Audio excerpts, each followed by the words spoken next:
नमस्कार। रेवा TV digital media में मैं सिमरन आप सभी का स्वागत करती हूँ। और जैसा कि आप सभी जानते हैं कि 22 जनवरी हम सभी के लिए बहुत ही खास दिन होने वाला है। और भगवान श्री राम का भव्य दरबार जो है उसका उद्घाटन होने वाला है 5 अगस्त। अगर बात करूं 2019 को, तो इस प्रकार का भूमि पूजन कर दिया गया था। और साथ ही साथ जब लोग पूछते थे कि भाई मंदिर कब बनेगा, तो इसकी डेट डिक्लेयर करने के लिए थोड़ा सा समय लगा था, लेकिन एक कह सकते हैं ऐलान हो गया था। और अब देखिए 22 जनवरी 2024 वो दिन आने वाला है जिस समय हमारे भगवान रामलला जो हैं वो अपने भव्य दरबार में स्थापित होने वाले हैं विधि विधान के साथ। और बड़े गौरव की बात है कि पूरा हिंदुस्तान ही नहीं बल्कि विदेशों से भी यहाँ पर डेलीगेट्स आएंगे, उसकी पूरी व्यवस्था कर दी गई है। लेकिन क्या आपको पता है कि ये राम मंदिर बनने में कितने लोगों ने अपने प्राणों की आहुतियां दे दी? और साथ ही साथ जब ये सवाल उठने लगा कि भगवान राम का अस्तित्व है कि नहीं, तो इस पर आर्कियोलॉजिकल सर्वे ऑफ इंडिया की महत्वपूर्ण भूमिका रही किसमें, रिसर्च करने में। और इस समय जो मेरे साथ उपस्थित है के मोहम्मद जी, उस समय आर्कियोलॉजिकल सर्वे ऑफ इंडिया भी रहे हैं। और इनकी एक महत्वपूर्ण भूमिका रही राम मंदिर बनने के इस निर्णय में। सुप्रीम कोर्ट ने इनके इस निर्णय को देखा और उसके बाद आप मैं बात करूं कि जब इनकी रिसर्च रिपोर्ट पहुंची, तब जाकर जो है कुछ बिंदु जो है वो कैसे हुए, क्लियर हुए। लेकिन ये रिसर्च कैसी रही, कितनी समस्याओं का सामना करना पड़ा, और ये रिसर्च कितने बार हुई, आप सोचिए। मैं बोल रही हूँ कि ये रिसर्च कितने बार हुई, इस पर विस्तार से जानकारी देने के लिए आज रेवा टीवी डिजिटल मीडिया के साथ उपस्थित है के मोहम्मद जी। बहुत अच्छे आर्किटेक्ट भी हैं, और इनके द्वारा हमारे भारत में बहुत सारे मंदिर जो अपना अस्तित्व खो चुके थे, उनका जीर्णोद्धार किया गया है। तो बहुत बहुत स्वागत है सर आपका हमारे रेवा टीवी डिजिटल मीडिया में। Thank you so much, thank you so much. जी जी जी। या मैं असल में जो ना, जब आर्कियोलॉजिकल सर्वे ऑफ इंडिया का एक्सकवेशन अयोध्या में शुरू हुआ था, तो उसको हम्म। लीड कर रहे थे प्रोफेसर बीबी लाल। जो ओके। बीबी लाल, हाँ, जो बीबी लाल साहब है वो director general of archaeological Survey of India थे, एंड इट वाज इन ठीक है। 1976 77 में था। And okay. I was a member of the excavation team. Okay. Yeah, and the second excavation was conducted by Professor B.R. Mani. He is a हाँ very जी। senior archaeologist, very famous archaeologist, very sober हम्म archaeologist. ये दोनों थे। और हम्म मैं तो first team में था। तो हम्म जब हम लोग जो एक्सकवेशन के लिए गया 1976-77 में प्रोफेसर बीबी लाल हम्म साहब के अंडर में, तो हम्म हम लोग वो मस्जिद जो ना बनता, अंडर हम्म लिटिगेशन था, एक पुलिस ऑफिसर भी थे वहां। तो हम्म हमने हम अंदर जाना चाहा तो उन्होंने रोक दिया। तो हमने उनसे तो हम्म उनको समझाया, सर हमको जो विवाद से कोई मतलब नहीं, हम जो ना हम्म रिसर्चर है और हम्म एक्सकवेशन करने जा रहे हैं उसका टीम में है। तो उन्होंने बेचारे ने हम्म हमें अंदर जाने दिया। जब हम्म अंदर जाके देखा, वो जो सो कॉल्ड हम्म मस्जिद था, उसके जो हम्म पिलर्स थे वो मंदिर का हम्म, पिलर्स थे। तो जी। पूछेंगे कैसे कैसे आप ये साबित करेंगे ये मंदिर का है, मस्जिद का है या गिरिजाघर का है। असल में हम्म हम लोग जो ट्रेनिंग जो होते हैं, आर्कियोलॉजिस्ट का जो ट्रेनिंग जो होते हैं, वो हम्म उसमें ये सब चीजें जो स्टाइलिस्टिकल डेटिंग होता है, ये इसका हम्म स्टाइल है, ये इसका स्टाइल है, ये इसका स्टाइल है। और वो देख के हम लोग ये भी बता पाएंगे ये 12वीं शताब्दी का है या 13वीं शताब्दी का है या उसका पहले का है। ये सब जो ना हम लोगों को सिखाया जाता। मंदिर के हम्म अंदर या मस्जिद के अंदर जाके जब देखा, वो मंदिर का पिलर्स थे, क्योंकि हम्म उसमें पूर्ण कलश जो है ना उसको एनग्रेव किया हुआ था। पूर्ण कलश, हम्म व्हाट इज पूर्ण कलश? पूर्ण कलश जो है ना, वन ऑफ द अष्टमंगल चिन्ह से in Hinduism, 8 auspicious hmm, symbols. तो वो इस्लामिक मस्जिद में वो नहीं मिलेगा, नहीं होता। नहीं हम्म होगा।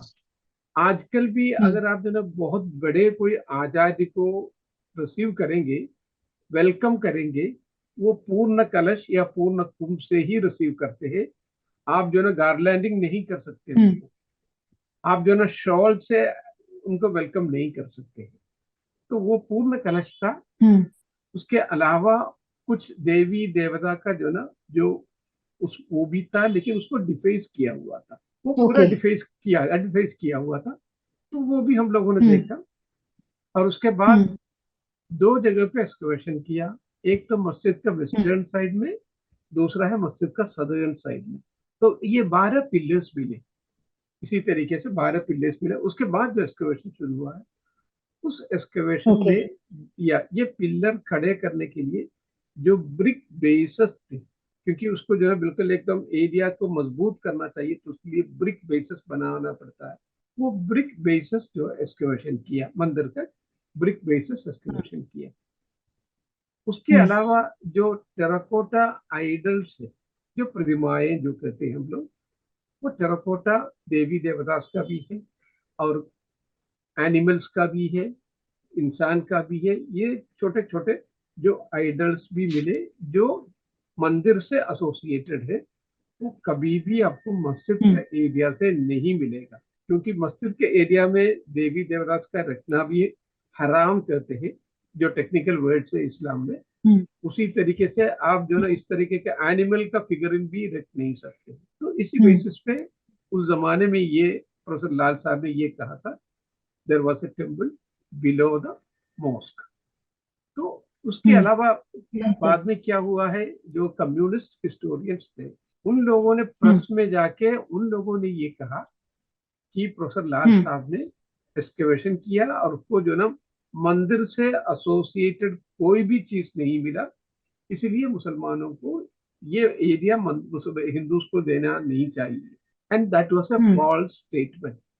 वो बिल्कुल झूठा था, बिल्कुल एकदम फॉल्स स्टेटमेंट था, क्योंकि इसमें से कोई भी आर्कियोलॉजिस्ट नहीं था। क्योंकि R Sharma is not an archaeologist, Romila Thapar is not an archaeologist, Irfan Habib is not an archaeologist. तो इन लोगों का बयान था, कम्युनिस्ट ग्रुप का बयान था। तो बिल्कुल एकदम झूठा बयान दे दिया। और इन लोगों ने, एक तो नंबर आर्कियोलॉजिस्ट नहीं है, नंबर टू, इनमें से एक भी आदमी जब एक्सकवेशन हो रहा था वहां विजिट नहीं मौजूद किया, नहीं था। पहुंचे नहीं थे, मौजूद नहीं थे, एक दिन के लिए भी नहीं आया। तीसरी हम्म। चीज ये है, ये कम्प्लीटली टेक्निकल सब्जेक्ट है। ये हिस्ट्री जैसे नहीं है, कोई भी पढ़े जो ना समझ लेते थे, ये उस तरीके का नहीं है। हमको तो उसमें तो खैर तो सरफस, पहले जो ना, जो सर्जिकल नाइफ से कभी कभी हमको मिट्टी निकालना पड़ेगा। उसके बाद जो ना लेयर हम्म। सिस्टम है, उसमें फिर से हमको मार्क करना पड़ेगा। उसके बाद जो है ना हम्म। C14 डेटिंग के लिए हमको जो ना सैंपल कलेक्शन करना पड़ेगा। कभी C14 हम्म। डेटिंग होगा, कभी थर्मोलुमिनेसेंस जी। डेटिंग होगा। ये तो बिल्कुल एकदम टेक्निकल चीज है। तो टेक्निकल चीजों में ये जनरल लोग, and that too not archaeology historians, कभी जी। बात नहीं करते हैं। इन लोगों ने इसे कर दिया।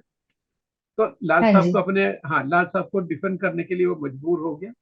उन्होंने कहा हम्म। नहीं, हमने हम्म। एक्सकवेशन किया है, उसमें जो ना मंदिर से एसोसिएटेड बहुत चीजें मिली है। मैं हम्म। उस जमाने में मद्रास में था, पोस्टर था। I was hmm. A deputy जी। Superintending archaeologist in Madras. तो मैंने एक ओके। स्टेटमेंट दे दिया। हाँ, मैंने एक स्टेटमेंट दिया।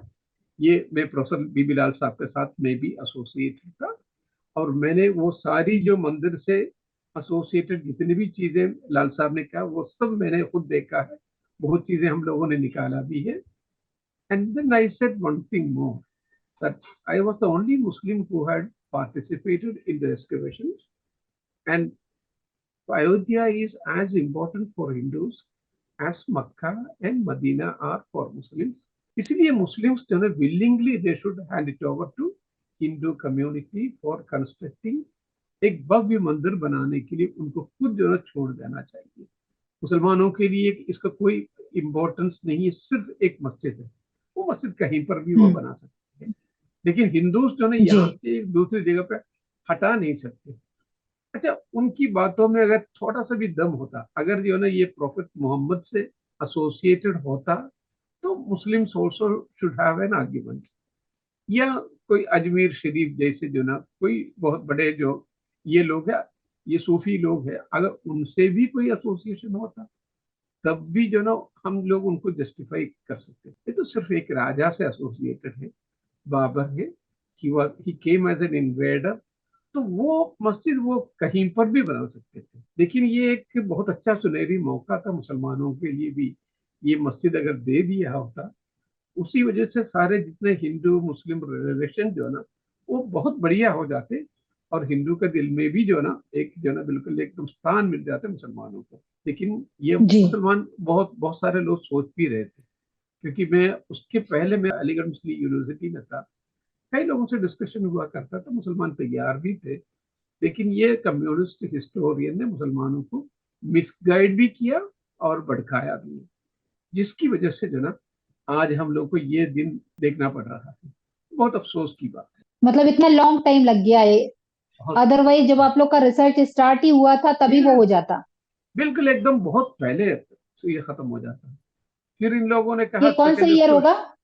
ये कौन सा 1976 साल था ये? 77 76 77 में हम लोगों ने एक्सकवेशन किया था। 1976 77 में एक्सकवेशन किया था, और ये मामला जी। तूल पकड़ा 1990 में, बहुत ज्यादा तूल पकड़ने लगा। उसी टाइम में दे हम्म। दिया होता, ये मसला नहीं उठता। लेकिन इन लोगों ने ये बिल्कुल कोशिश मुसलमानों को एक तो मिसगाइड भी किया और भड़काया भी है। तो जिसकी नतीजा आज हम लोग जो है ना बिल्कुल जो है हमें देखना पड़ रहा है।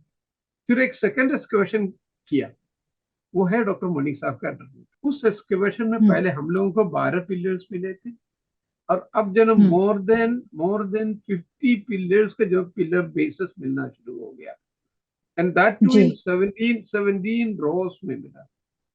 जिसका मतलब है ये बहुत भव्य जो ना मंदिर था उस जमाने का। के अलावा जो जी। मंदिर जितने शिगरा है, मंदिरों का जो शिगर है, उसका कई पार्ट्स जो है ना, एक तो ये होता मंदिर के एकदम ऊपर में कलश रहता है। कलश के नीचे जो ना बिल्कुल अम्ल का रहता है, अमल का भी कहते हैं, अम्ल का भी कहते हैं।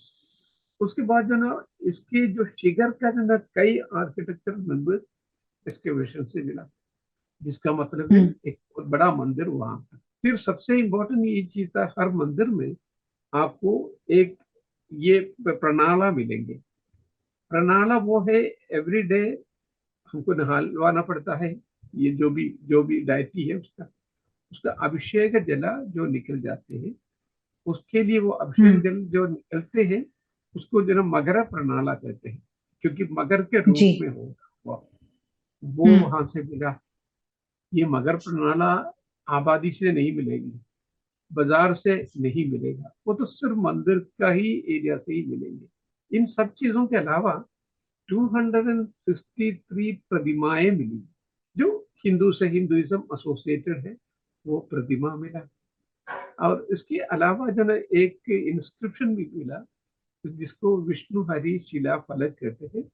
वो 20 लाइन्स में था, उसमें बहुत साफ ये कहते हैं ये मंदिर उस विष्णु के लिए समर्पित है जिन्होंने बाली को मारा था। So who is hmm. That, जिनको बाली को मारा था? दैट इज श्री राम जी है। भगवान राम। एंड हाँ, यस, एंड देन ये भी समर्पित है, उनके लिए भी समर्पित है जिन्होंने 10 हेडेड वालों को जो मारा था। तो who is that 10 headed person? Ravan है। कौन है? वो है श्री राम जी है। तो इतना बहुत अच्छी तरीके से जो ना कान जो सबूत वहां से मिला, जिसकी वजह से सुप्रीम कोर्ट ने भी उसके ये सारी चीजें सुप्रीम कोर्ट के सामने भी रखा। And on the basis of that supreme court has given a very good balance judgment दिया है। मैं इतना बैलेंस जजमेंट सोच नहीं रहा था, उम्मीद नहीं कर रहा था। वो बहुत ही बैलेंस जजमेंट है। मुसलमानों के लिए जितना जमीन दिया था उसका डबल जमीन थोड़ा सा दूर है, वहां दे दिया। इस मसले को बहुत अच्छी तरीके से सुलझाने के लिए सुप्रीम कोर्ट ने they played a very important role, and we should be thankful to the Honorable Supreme Court also, and to all those people जिन लोगों ने इसको जो ना बहुत अच्छी तरीके से सुलझाने के लिए जो सहयोग दिया है, उन सबके लिए जो ना मैं भी आभार प्रकट करता हूँ। और 22 को एक बहुत बड़ा जो ना उसका जो ना प्राण प्रतिष्ठा भी हो रही है, and that would be a great day for us, क्योंकि पिछले 500 साल से जो लड़ाई चल रहे थे उसका अंतिम चरण में है। Let us all rejoice on this occasion. तो के मोहम्मद जी 22 तारीख को जा रहे हैं कि नहीं जा रहे हैं? मेरे पास इनविटेशन आ गया है, लेकिन मुझे कुछ जी। हेल्थ इश्यूज है। दो इनविटेशन आ गया है, एंड लेकिन कुछ हेल्थ इश्यूज की वजह से मैं जा नहीं पाऊंगा। लेकिन यहाँ से जो ना मैं प्राण प्रतिष्ठा में तो एक हिस्सा लूंगा, क्योंकि मैं अभी कैलिकट में हूँ, केरला में। दूर हूँ लेकिन ओके, मेरा मन वही है, मन वही है। फिर आगे प्लान कीजिएगा तो हम लोग साथ चलेंगे आपके साथ। बिल्कुल बिल्कुल बिल्कुल बिल्कुल बिल्कुल। मैं थोड़ा सा मार्च अप्रैल वेदर में भी जा, सही हो जाए। यस जी, एग्जैक्टली एग्जैक्टली, मार्च अप्रैल में मार्च जाना भी अप्रैल में चाहता जब हूँ। आप जाएं तो मुझे बताइएगा, हम लोग साथ में जरूर चलेंगे। और जहां जहां जरूर। आप लोगों ने रिसर्च किया था, हालांकि अब तो या पूरी तस्वीर जो है अब तो बदल गई है। अब तो बहुत बदल गया, मैंने भी जो है इसमें देखा था, फोटोज वगैरह देखा था, टीवी में देखा था। जी, अब जो है पहचाना भी बड़ा मुश्किल है, क्योंकि हम लोग जो है ना एकदम मस्जिद के सामने ही एक सत्र था, एक इन था, वहीं पे रहते थे। तो सवेरे भजन सुनते हुए उठते थे, और जब रात में जो है ना क्या बात। सोने के लिए जाते तब भी जो है ना भजन कीर्तन सुन के ही जाते थे। इसी को कहते हैं एक्चुअली, हमारे भारत में हिंदू मुस्लिम को हमेशा से भाई भाई माना गया है। लेकिन कुछ बाहरी ताकतें आई जिन्होंने एक दूसरे से लड़वाया। और बिल्कुल दूसरी बिल्कुल। बात यह है कि जो हमारे भारत देश में लूटने आए मुगल्स, या और जिन्होंने इस प्रकार से कृत्य किया कि जितने भी हिंदू मंदिर थे उनके ऊपर कब्जा करना, उसके ऊपर मस्जिद बनवाना। चाहे अभी आप वो ज्ञानवापी का मसला देख लीजिए, या या फिर अभी राम मंदिर का मसला तो सॉल्व हो गया है। और सॉल्व हो उसके गया, बाद ठीक। अगर आप देखें, अयोध्या में इतनी बड़ी मस्जिद बन रही है, और कहते ठीक, हैं कि विश्व की बहुत बड़ी मस्जिद रहेगी बहुत ये। बड़े, बहुत तो बड़ी मस्जिद है। आपको नहीं लगता कि अब ज्ञानवापी के बाद मथुरा का भी वही मामला है कि मथुरा में भी भगवान श्री कृष्ण के अवशेष मिल रहे हैं? बिल्कुल बिल्कुल। हरिशंकर जैन, विष्णु शंकर जैन जो हैं, यस उनका यस केस लड़ रहे हैं। यस। ज्ञानवापी की बात उन्होंने की थी कि बहुत सारे साक्ष्य मिले। यहाँ पे आपने जैसे कहा कि मंदिरों के पूरे साक्ष्य मिले। सही। और ये कहते हैं कि जब बाबर जो है अयोध्या पर ये कब्जा कर रहा था, मंदिर तोड़ रहा था, तो बहुत बार उसने कोशिश की थी कि वहां पर जो मस्जिद है विशालकाय बन जाए।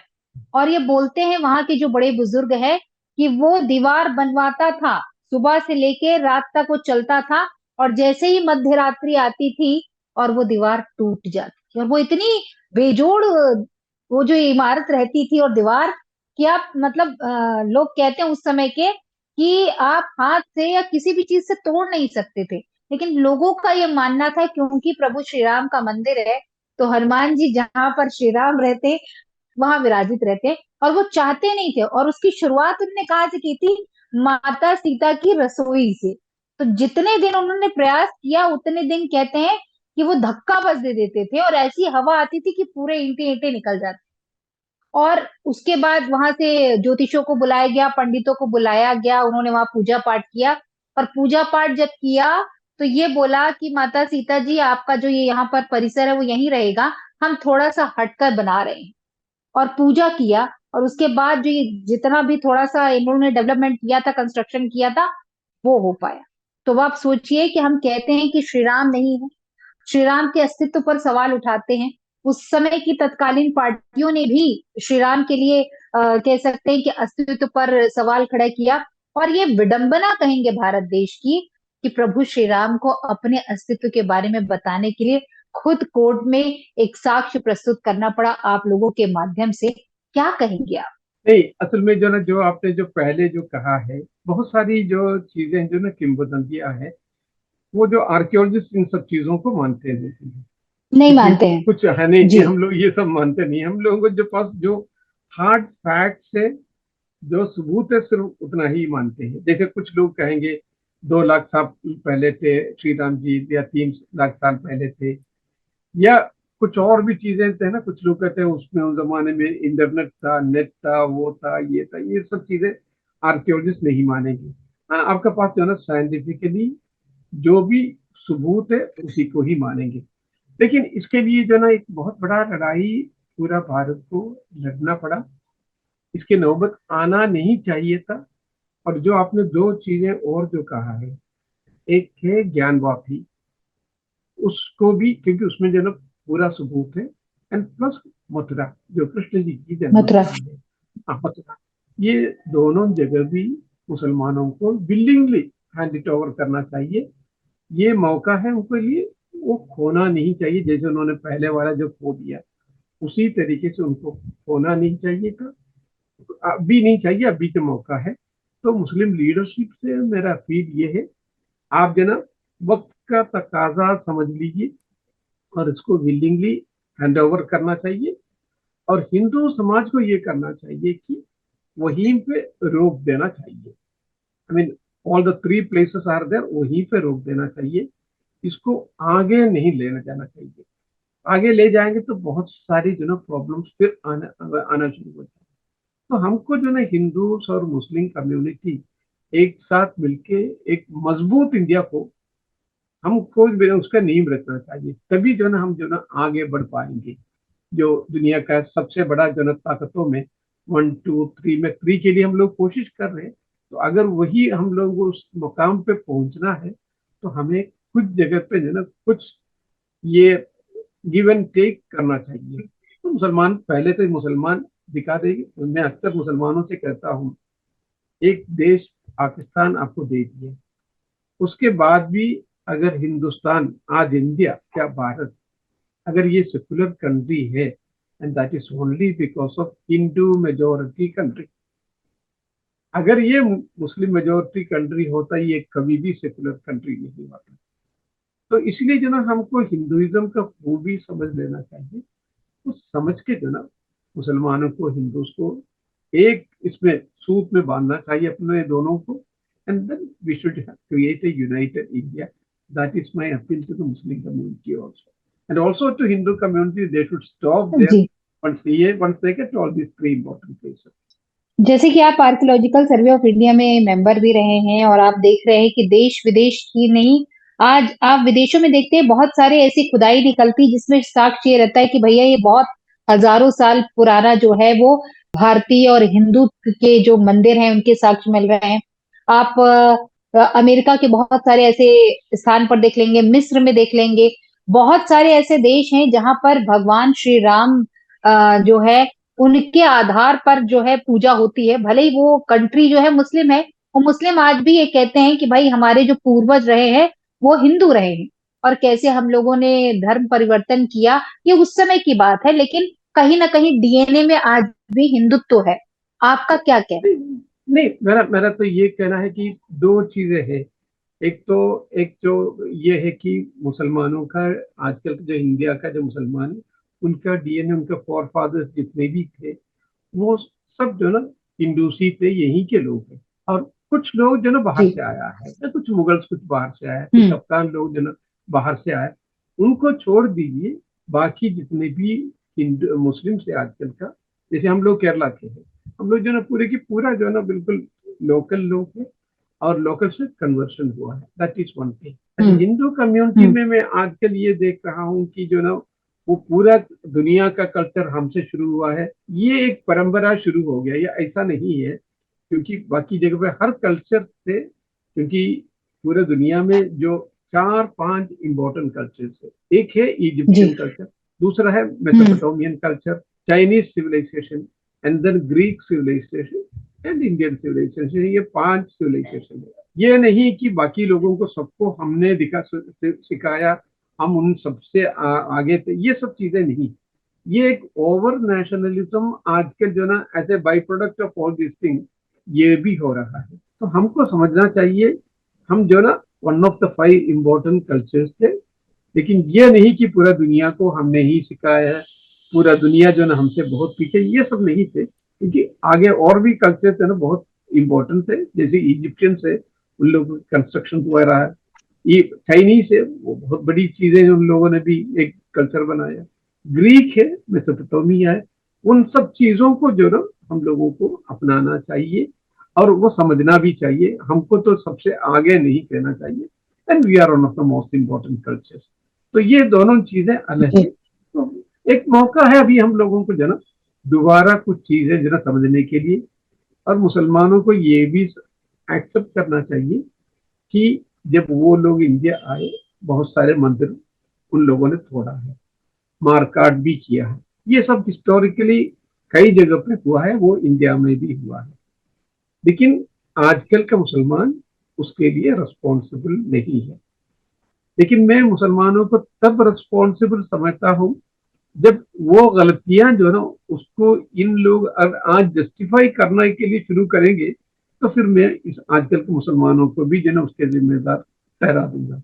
तो हम लोगों को ये करना चाहिए कि मुसलमान पहले अपनी गलतियां महसूस करें, और उसके बाद एक न्यू बिगिनिंग उनको करना चाहिए।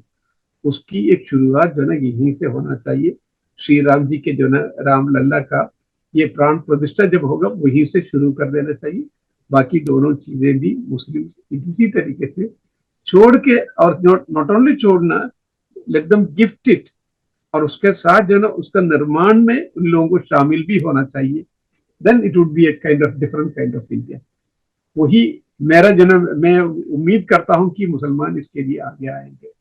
आपकी मेंटेलिटी थोड़ी डिफरेंट है, और ये माना जाता है कि कालीकट में जो मुस्लिम आए थे वो व्यापारी, मतलब व्यापार के माइंडेड थे, और या इसलिए उनकी मेंटालिटी एकदम चेंज थी। वो हमलावर नहीं थे, या बिजनेस करने आए थे।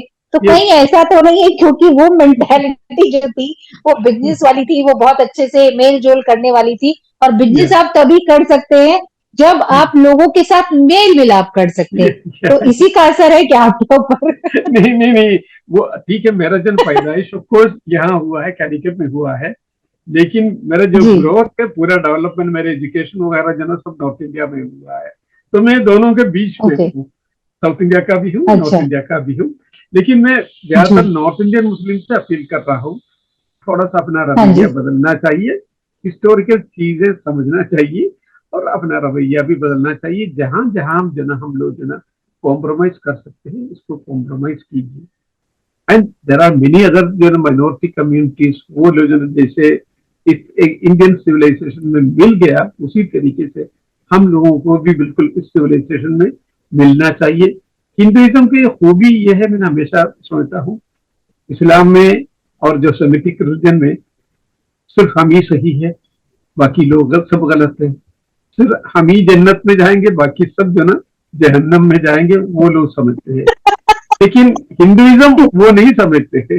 हिंदुइज्म को जो ना आप शिव का पूजा कीजिए, विष्णु का पूजा कीजिए, ब्रह्मा जी का कीजिए, और पूजा न कीजिए तब भी आप हिंदू हैं। आप उनको जो ना बिल्कुल ये कहिए आप कोई ईश्वर नहीं है, तब भी आप हिंदू हैं। इतना विशाल रिलीजन है, तो ये इतना विशाल रिलीजन कहीं और नहीं मिल सकता है, तो हमको उससे तो फायदा मतलब उठाना जन्नत की चाहिए। फिलॉसफी को आप भी नहीं मानते? मैं नहीं मानता हूँ, मैं नहीं मानता बहत्तर हूँ। हुए और जन्नत की जो फिलॉसफी है इसको आप बिलीव नहीं करते, बिकॉज आप पढ़े लिखे, इंटेलिजेंट और मेंटली डिफरेंट मुस्लिम है। यस सर, यस, बिल्कुल बिल्कुल। तो एक तो ये है, खुली सोच है, इसके अलावा कुछ नहीं। बहुत सारे हिंदूस भी ऐसे हैं, जैन्स भी है, बुद्धिस्ट भी है, सब लोग ऐसे हैं, खुली सोच है। तो हमको उसी को बिल्कुल अपनाना चाहिए और उसको आगे बढ़ाना भी चाहिए। जी, बहुत अच्छी बात है। और साथ में कलाम साहब की मैं जिक्र करना चाहती हूँ, जो हमारे पूर्व राष्ट्रपति रह चुके हैं। क्योंकि उनका ये कहना था कि उनका जो बचपन है वो मंदिरों में और साथ में कथा सुनने में, रामायण सुनने में बीता था, और भगवत गीता उन्हें बहुत पसंद थी। और साथ ही साथ अगर मैं बात करूं तो उनको भगवत गीता से बहुत जीवन जीने का एक सार मिलता था, वो ये कहते बिल्कुल थे। और बिल्कुल साथ ही बिल्कुल बच्चों को भी वो इसी तरह से अवेयर करते थे। हालांकि वो मुस्लिम थे, या लेकिन उनका ये कहना था कि हमको जो सुकून, जो ज्ञान भगवत गीता को पढ़ने से मिलती है, एज कम्पेयर टू कुरान में अगर हम बात करें तो वो नहीं मिलती। वो भी जन्नत के फिलॉसफी पर बिलीव नहीं करते थे। और आज अगर भारत देश की बात करें तो सारे जो हिंदुस्तानी हैं उनको कलाम साहब की ये चीज बहुत अच्छी लगती थी। और कलाम साहब हमेशा कहते थे कि भाई जो आपको करना है, एक तो जो करना है वो बड़ी सोच होनी चाहिए, सही और सही दूसरी जब सही बड़ी सोच होगी तो आंखें आपकी खुली होनी चाहिए। सही आप बंद आंखों से सपना मत देखिए, आप सही खुली आंखों से सपना देखेंगे, तब जाकर आप अपनी उस मंजिल तक पहुंच पाएंगे। सही तो सही। ऐसे ही मैं आपसे सवाल करना चाहती हूँ कि रामायण और भगवत गीता आपको भी पसंद है, मैंने सुना है, और आप उसे ये पढ़ते भी नहीं हैं और जीवन के सार के बारे में बताते भी हैं। नहीं, मैं बहुत पहले से ही पढ़ता हूँ। जब मैं स्टूडेंट था, 8वीं क्लास की, जी। 9th क्लास में, तब भी मैं भगवत गीता की जो ना बहुत सारी जो ना वर्सेस मुझे बहरात भी है, क्योंकि उस जमाने में पढ़ा था। और रामायण और जो ना महाभारत जो ना स्टोरीज में भी जो ना बहुत ज्यादा जो ना मुझे इंटरेस्ट था। तो मैं बिल्कुल, मुझे लगता है कि जो ना इन सब चीजें जो ना, वो मेरा जो मेंटल फ्रेमवर्क जो तैयार किया है, वो ये सब चीजें हैं। तो वो एक ऐसी जो ना श्री राम जी है जो मर्यादा पुरुष है। अल्लामा इकबाल ने खुद कहा है उनके बारे में, उनको इमाम हिंद कहा है। जो इमाम हिंद अल्लामा इकबाल को कहना, जिनको हम जो ना पाकिस्तान का जो फिलोसफिकल फाउंडर कहते हैं, ये उन्हीं की वर्ड है, इमाम हिंद। हे राम की वजूद पे हिंदुस्तान को नाज, हे राम की वजूद पे हिंदुस्तान को नाज, अहले नजर समझते हैं कि उनको इमाम हिंद। ये अल्लामा इकबाल का कहना है। तो that should be our also, because इतने बड़े एक शख्सियत हमारे सामने है और उनको हम लोगों को भी अपनाना चाहिए। ठीक है, अगर आप जो पूरी हद तक नहीं हो सकता है, जितना हद तक उनके फुटस्टेप्स में आप जा सकते हो उतना चलिएगा, and that would be good for you also and for our country also. जी। और अगर मैं बात करूं, राम वन पथ का आर्कियोलॉजिकल सर्वे किया जाना चाहिए क्या? कौन सी राम वन? आपके हिसाब से राम वन पथ, जो भगवान राम जो है वो 14 वर्ष का वनवास उन्होंने किया था, उसके हिसाब से अगर बात करें तो उसका आर्कियोलॉजिकल सर्वे किया जाना चाहिए। नहीं, वो काफी लोगों ने किया भी है। हाँ, काफी लोगों ने किया भी है, क्योंकि इसमें बहुत सारी चीजें जो ना एज एन आर्कियोलॉजिस्ट जो ना सोचेंगे एंड ऐसे वक्त जो सोचेंगे, इन दोनों में थोड़ा सा फर्क होगा। तो हम लोग जो ना बहुत सारी चीजों को मानेंगे नहीं एज एन आर्कियोलॉजिस्ट, जो भी साइंटिफिकली है। जैसे अगर किसी ने कहा जो राम सेतु है, हम लोग उसको जो ना एक नेचुरल फॉर्मेशन समझते हैं, उसको नेचुरल फॉर्मेशन, लेकिन कुछ जगह पे ह्यूमन एक्टिविटी इंटरवेंशन भी रहा है, लेकिन ऐसा कॉल्ड जो ना नेचुरल फॉर्मेशन है, क्योंकि वेगनर का एक कॉन्टिनेंटल ड्रिफ्ट थियोरी है। उस कॉन्टिनेंटल ड्रिफ्ट थियोरी के हिसाब से अगर आप जो ना साउथ अमेरिका और अफ्रीका को एक साथ रख के देखेंगे, वन वन बन जाएगा। उसी के साथ साथ अपना इंडिया है, ये सारी चीजें जो ना मलेशिया है, ऑस्ट्रेलिया, वो सब जो एक था। तो बाद में जो ना वो कॉन्टिनेंटल ड्रिफ्ट थियोरी की वजह से ना बाद में हटके गए। तो बहुत सारी चीजें जो ना इन्वेस्टिगेशन करेंगे, जो भी रामायण में कहा वो सब सारी चीजें जो ना हम लोग जो प्रूव नहीं कर पाएंगे। लेकिन जो श्री राम जी जो बाहर वहां से अयोध्या से निकले, आप पहले सिंगवेपुर पे पहुंचे, वहां एस्टिमेशन हुआ है। उसके बाद जो ना गंगा जी पार करके भरद्वाज आश्रम में गया, वहां पे एस्टिमेशन हुआ है और वो साबित हुआ है। फिर चित्रकूट में गया, वो तो एस्टिमेशन करके जो ना वो भी साबित किया है। फिर जो ना ऑलमोस्ट नासिक तक जो ना आपको मिलेंगे। बाकी क्या रहा होगा, ये सब चीजें जो ना, और जो ना हम लोगों को साइंटिफिकली एक्सकवेशन करना चाहिए, एक्सप्लोरेशन करना चाहिए। तो उसके लिए आगे लोग आएंगे और उम्मीद है कुछ काम आर्कियोलॉजिकल सर्वे ऑफ इंडिया करेंगे। और वो जो श्रीलंका गए थे, लंका, और जब इन्होंने ब्रिज बनाया था, जब कहते हैं नल और नील पत्थर जो पानी में डाले थे और वो बहे नहीं थे, उस पर आपका क्या कहना है? ये आज भी ऐसे बहुत सारे स्टोन मिलते हैं जी, बहुत सारे स्टोन ऐसी जो ना पानी में तैरने वाले पत्थर तो थे, वो मिलते भी है, लेकिन जो ना ये वहां तक उस जमाने में जा सकता था, ये सब सवाल है। क्योंकि एक बहुत बड़े आर्कियोलॉजिस्ट है जिनका नाम है HD संगलिया, जो डेक्कन कॉलेज पुणे के थे। तो उनका कहना यह है कि जो ना ये जो श्रीलंका जो हम लोग कहते हैं, वो आजकल का छत्तीसगढ़ वाला जो एरिया है, उससे आगे नहीं। और वहां जो ना काफी जो प्रिमिटिव लोग जो ना रहते थे, तो हनुमान जी है, बाकी जितने भी लोग उनके बारे में जो हम लोग समझते हैं, वो उस एरिया का है। तो उनका कहना ये है, क्योंकि उस जमाने में 12 साल के अंदर जो ना इतना दूर गया होगा और ये सब कुछ किया हो, ये सब जो ना सवाल है। तो हिंदुइज्म में अगर और कोई रिलीजन में होगा तो फिर तो जो कुछ है वो लोग जो रिलीजन कहते हैं हमको मानना पड़ेगा, लेकिन हिंदुइज्म में वो गुंजाइश है, इन सब चीजों को मानने का भी गुंजाइश है, न मानने का भी गुंजाइश है। तो that is a very inquisitive religion में आप इंक्वायरी कीजिए, आप जो इसके फेवर में भी बात कीजिए, डिसफेवर में भी बात कीजिए, और जो कुछ साइंटिफिकली प्रूव होगा उसको अपनाइए। जी, तो कुल मिला के ये कहते हैं आप कि जो लोग अभी ये कह रहे हैं, कुछ लोग हैं, लोगों का ये बयान भी आ रहा है कि भैया अब अभी राम मंदिर बन रहा है, बनने दीजिए, जब हमारे लोग होंगे, हमारी अपनी सत्ता होगी तो हम तोड़ भी देंगे। मतलब ये कुछ लोगों का कहना है। और लेकिन आप उन लोगों को ये संदेश दे रहे हैं कि भैया मान जाओ, जो चीज जो है हिंदुओं के मंदिर का है वो आप उनको सहृदय वापस कर दो। और आपके जैसे कि, क्योंकि सरकार अगर मस्जिद हटा रही है तो स्पेस भी दे रही है कि आप अलग से एक मस्जिद बना लें। बिल्कुल और बिल्कुल अगर वो ऐसा कर रही है तो इसमें कोई लड़ाई झगड़े की बात ही नहीं आती है। नहीं। लेकिन जब आप डटे रहते कि नहीं ये तो मेरा ही है, वहां विवाद उत्पन्न होता है। इन लोगों से भी मेरा कहना ये है कि जी आप सिर्फ कहने से कुछ नहीं होगा। आरएसएस बीजेपी से मेरा ये है कि सिर्फ गोल्डन पीरियड या गोल्डन हिस्ट्री या गौरवशाली इतिहास कहने से नहीं होगा, आपको करना चाहिए। अभी तक जो ना ये काम में आप जो ना बहुत पीछे है। नया मंदिर तो वो बनाते हैं, लेकिन जो पुरानी जो मंदिर है इनकी जो ना ये इनको ठीक ठाक करने में भी इनको आगे आना चाहिए, लेकिन वो हुआ नहीं है अभी तक। 120 मंदिर आपके अनुसार जो है उनका जीर्णोद्धार बाकी है। तो बाकी है ऐसे अगर मैं बात करूं मोटे मोटे, ऐसे कौन से मंदिर, अगर मैं मध्य प्रदेश की बात करूं तो भोजशाला जो है बहुत बड़ा मुद्दा है। दूसरा, अगर मैं अभी जबलपुर शहर में बैठी हुई हूँ, यहाँ पर 64 योगिनी मंदिर है। कहते हैं कि भारत में ऐसे तांत्रिक मंदिर बहुत कम है। 64 योगिनी मंदिर में भी आप शायद गए हो या ना गए हो, हाँ। लेकिन वहां पर भी कहते तांत्रिक पूजा हुआ करती थी, वो भी पूरा डैमेज पड़ा हुआ है। और या दुख की बात यह है कि आर्कियोलॉजिकल सर्वे ऑफ इंडिया भी इस तरफ झांकने नहीं आता है, और सरकारों को भी कोई लेना देना नहीं है।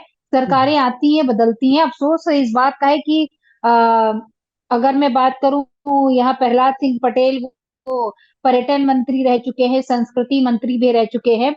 एक अच्छा अवसर था, एक अच्छा कह सकते हैं कि इनिशिएटिव ले सकते थे वो, इस प्रकार के मंदिरों का जीर्णोद्धार करने के लिए आप लोगों की टीम के साथ बातचीत कर सकते थे। क्योंकि सरकार के पास फंड आता है ऐसी मंदिरों के जीर्णोद्धार करने के लिए, ब्यूटिफिकेशन के लिए, सारा कुछ करने के लिए। बट यही है कि सोच जो है वो पॉजिटिव होनी चाहिए। जैसे कि आपने कहा कि अफसोस है मुझे कि बीजेपी गवर्नमेंट में इस प्रकार के मंदिरों को ध्यान नहीं दे रहे, नए मंदिर बनवा रहे हैं। तो आपके हिसाब से अगर वो 120 मंदिरों में ऐसे और कौन सा ध्यान देना चाहिए जो अपने अस्तित्व के लिए लड़ रहे हैं? देखिए, जो आपने 64 योगिनी मंदिर का की बात कहा जबलपुर का, मैं हम्म, मैं कई बार गया हूँ और वहाँ कुछ काम भी किया है हम लोगों ने। लेकिन उसकी जी हालत जो ना फिर भी अच्छा है, फिर भी अच्छा है। जी इससे जो ना बहुत बुरी हालत में जो ना कई मंदिर अब भी अवशेष किया है। तो उसमें काम जल्दी जल्दी होना चाहिए, क्योंकि उसमें अगर काम नहीं किया है तो फिर जो ना वो बिल्कुल एकदम एक दिन जो बिल्कुल खत्म हो जाएगा। जैसे आपने जी प्रहलाद पटेल जी के जो बात किया, मैंने खुद उनसे कहा कि सर जो ना ये काम जो ना वहाँ होना चाहिए। बटेश्वर की बात मैंने उनसे कहा, और वो भी जबलपुर में ही उनसे उनके संज्ञान में लाया। और वो गए भी थे वहां देखने के लिए, लेकिन कुछ कर नहीं पाया। एक बहुत अच्छा मौका था, उनके बाद भी लोग आए, उन लोगों से भी बात जी हुआ, लेकिन कुछ काम नहीं हुआ।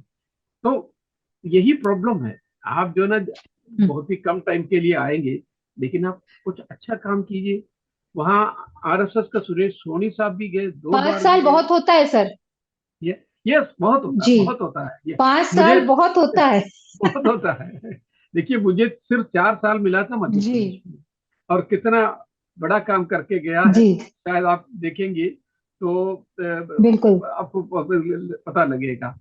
सुहानिया करके एक जगह है, वहां से जो ना बटेश्वर से सिर्फ जो ना जी 20 किलोमीटर दूर है। वो जी मंदिर किसी भी टाइम में गिर सकता है। एक 10 करोड़ रुपया है तो आप बिल्कुल बहुत आराम से कर सकते हैं। 10 करोड़ रुपया सेंट्रल गवर्नमेंट के लिए कुछ भी नहीं है, लेकिन उसके लिए पैसा नहीं देंगे। टॉयलेट बनवाने के लिए, बिल्कुल टॉयलेट नहीं। वहां उस जगह पे जहां कोई जाते नहीं है, उस जगह पे टॉयलेट बनाने के लिए 90 लाख रुपया देंगे। आपको ताज्जुब होगा, ये जो 80 मंदिर जो बताया, वो सिर्फ 2 करोड़ रुपए में करवाया, बनवाया। और 2 करोड़ रुपए में ये लोग जो ना 2 टॉयलेट बनाएंगे, सिर्फ 2 टॉयलेट। तो ये प्रॉब्लम है, इनको समझाने वाले कोई नहीं है, समझने वाले नहीं है। आप इतना पैसा दे दिए, पैसा देने से कोई फायदा नहीं है, लेकिन उसका एक एक पैसे से जो ना ठीक से काम होना चाहिए। अगर वो नहीं हुआ तो फिर क्या है, कोई गौरवशाली इतिहास की बात करने से कोई फायदा नहीं। तो मैं हमेशा जो इन लोगों से कहता हूँ, गौरवशाली बात कहिएगा लेकिन काम भी कीजिए, जो काम आप नहीं करते। कांग्रेस फिर इससे बहुत अच्छा था। और ऐसे मध्य प्रदेश के साथ साथ पूरे ऑल ओवर इंडिया में, जैसे आपने कहा, एक मंदिर है जिनके जीर्णोद्धार की क्या अभी आवश्यकता है, तो मैं हाँ वो चाहूंगी सिर्फ अगर बटेश्वर, उसकी एक लिस्ट आप मुझे, जी, नहीं ये वो वो मुझे सिर्फ आप बटेश्वर की, भेज देते और आप। वो सिर्फ हाँ हाँ। बटेश्वर की बात कर रहा हूँ मैं, सिर्फ बटेश्वर की बात कर रहा हूँ। वहाँ 120 मंदिर जी। और है, तो उसमें भी काम होना चाहिए। लेकिन अम्मा अभी के। हाँ, और जो जी। ना इन सब चीजों में काम, पैसा देने के लिए लोग तैयार हैं, क्योंकि लेकिन पैसा देने के बाद जो ना उसकी जी। जो एक एनसीएफ करके नेशनल कल्चर फंड, जो सुधा नारायण मूर्ति जी मैडम जी। ने जो ना उसी में पैसा दिया था, लेकिन उसमें भी काम जिस हम्म। तरीके से, जिस आई मीन रफ्तार से होना चाहिए था, उस रफ्तार में नहीं हो रहा है। हर चीज के लिए, परमिशन के लिए आपको दिल्ली भेजना पड़ेगा, दिल्ली में अननेसेसरली प्रॉब्लम क्रिएट करेंगे। तो ये प्रॉब्लम क्रिएट करना जो ना वो सब जो खत्म कर देना चाहिए। तो उसी तरीके से अगर एक बार भी एएसआई आगे आ गया, पैसा देने के लिए बहुत लोग तैयार है, गवर्नमेंट की पैसे की जरूरत नहीं है, क्राउड फंडिंग से भी हो सकता है, उसके अलावा भी और बिल्कुल। लोग भी देने के लिए तैयार है। लेकिन उसके लिए आपको जो ना, हम्म। जैसे जगमोहन जी थे, एक जमाने में हमारा मिनिस्टर ऑफ कल्चर थे, जो पहले जो कश्मीर के हम्म। गवर्नर, उसी तरीके का जी। कमिटेड लोग चाहिए, उसी तरीके से पैशनेट लोग होना चाहिए। अगर पैशनेट नहीं है, आपको कोई कमिटमेंट नहीं है, उनके लिए ये सिर्फ एक मिनिस्ट्री है। तो मिनिस्ट्री में तो खैर तो जो ना सारे फैसिलिटीज यूज करेंगे, लेकिन काम नहीं होगा। This is biggest problem. Problem यह है कि पर्यटन संस्कृति मंत्री जिसको बनाते हैं वो अपने परिवार के साथ पर्यटन करने निकल जाते हैं, लेकिन जहां पर्यटन बढ़ाना चाहिए उस पर ध्यान नहीं देते। और आपने बहुत गहरी बात कही कि उस समय आप जबलपुर आए थे, प्रहलाद सिंह पटेल से मिले, वो वहां पर गए, मगर हुआ कुछ नहीं, नहीं है, क्योंकि नहीं वो नहीं विजन नहीं था एक्चुअली। सही विजन सही। होना चाहिए। और ये बात हम गृह मंत्री तक जरूर पहुंचाने की कोशिश करेंगे कि जहां आप गौरवशाली इतिहास की बात करते हैं और नरेंद्र मोदी जी बात करते हैं विश्व गुरु की, वहां पर हमारे जो अस्तित्व के लिए लड़ रहे हैं वो मंदिर, उनकी ओर कौन देखेगा। और आपका जो archaeological Survey of India department बनाया गया है, बेसिकली इतने सालों में उन्होंने कितने मंदिरों का निर्माण किया। और जब बाहर से फंडिंग देने के लिए लोग हैं, उद्योगपति हैं, वो दे सकते हैं, और उससे होगा क्या? उससे होगा ये कि पहली बात तो ये है कि आपको उतने फंड की आवश्यकता नहीं होगी बाहर से अगर क्राउड फंडिंग आ रही है। यस दूसरी बात ये है कि आपके पास टीम वैसी होनी चाहिए। तो उनको एक्चुअल में क्या है कि आज के समय में एक कमेटी बनानी चाहिए जिसमें यस कि यस, एक्सपीरियंस होल्डर टीम रखनी चाहिए, जैसे आप लोग, सही जिनको सही। एक्सपीरियंस है। दूसरी बात यह है कि हर काम के लिए दिल्ली की दौड़ ना करनी पड़े, वो यस कमेटी। और दूसरी बात यह है कि हमको कोशिश ये करनी पड़ेगी, दूसरी बात यह है कि ये कोशिश करनी पड़ेगी इस प्रकार के मंदिरों की एक लिस्ट बनाकर सरकार को दिया जाए। आर्कियोलॉजिकल सर्वे ऑफ इंडिया के जो डिपार्टमेंट है, उनको भी ऐसे बहुत सारी चीजों में अपने हाथ खींचने पड़ेंगे और स्टेट गवर्नमेंट को वहां पर अथॉरिटी देनी पड़ेगी, ताकि स्टेट गवर्नमेंट वहां पर जो है वो रिनोवेशन करा सके, ब्यूटिफिकेशन करा सके। इससे नहीं टूरिज्म ये, बढ़ेगा, क्राउड आपके पास में आएगा, लोगों को रोजगार मिलेगा। जी। Yes yes yes. असल में स्टेट गवर्नमेंट के मॉन्यूमेंट्स अलग है, आर्कियोलॉजिकल सर्वे ऑफ इंडिया का मॉन्यूमेंट अलग है। तो अलग आर्कियोलॉजिकल है, सर्वे ऑफ इंडिया लेकिन का स्टेट से नेशनल ही लेना नेशनल पड़ेगा। मॉन्यूमेंट है, हाँ नेशनल मॉन्यूमेंट है। जी। लेकिन बाकी जो इंफ्रास्ट्रक्चर है वो सब जो ना स्टेट बना दे, जैसे हम्म। रोड है, इलेक्ट्रिसिटी है, ये सब जो ना हम्म। वो प्रोवाइड करे। और मॉन्यूमेंट को हम्म। सही करने का काम एएसआई करे।